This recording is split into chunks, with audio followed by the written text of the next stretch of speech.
ولم يعرف إمام زمانه مات ميتة جاهلية. Barang siapa mati dan tidak mengenal imam zamannya, maka mati dalam keadaan jahiliyah.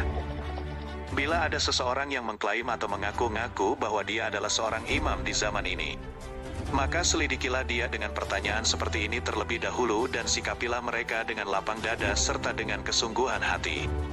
Ketahuilah apakah sebelum dia mengklaim dan telah diimani oleh banyak orang dan mereka mengatakan bahwa dia adalah seorang imam zaman.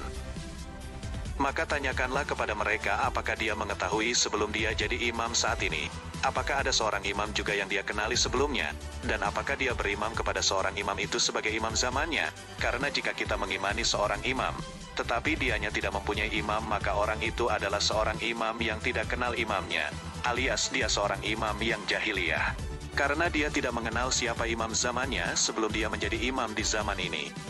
Maka bagaimana logikanya, seorang yang tidak mempunyai imam sebelumnya bisa menjadi imam saat ini, dan bagaimana logikanya seorang yang jahiliyah bisa menjadi imam, sedangkan imam dikenali agar umat tidak menjadi jahiliyah. Sebab imam berkaitan erat dengan ma'rifah. Lantas bagaimana logikanya? Mana mungkin seorang jahiliyah bisa mengajari orang untuk berma'rifah? Maka bila kita mempunyai seorang imam yang seperti ini, maka kita berimam kepada seorang yang tidak berma'rifah. Maka bila kita mempunyai seorang imam yang seperti ini, maka kita berimam kepada seorang yang tidak berma'rifah. Maukah kita mempunyai seorang pemimpin yang tidak berma'rifah?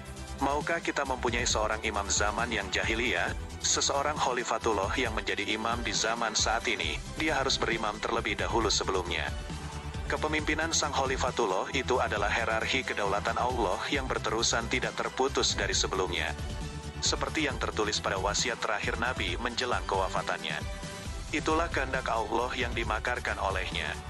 Sejak Nabi Adam alaihi salam dilantik oleh Allah subhanahu wa ta'ala menjadi khalifah, wakil Allah atas manusia dan jin di muka bumi hingga hari kiamat. Yaitu estafet hierarki kepemimpinan khalifatullah sejak Nabi Adam alaihi salam hingga Imam Mahdi alaihi salam. Maka bacalah, pelajarilah, cermatilah, tentang siapa Sayyid Ahmad Al-Hasan Al-Yamani itu. Dialah Sayyid Ahmad Al-Hasan Al-Yamani, dialah siapa akan kepada hidayah atau siapa akan tetap dalam jahiliyah.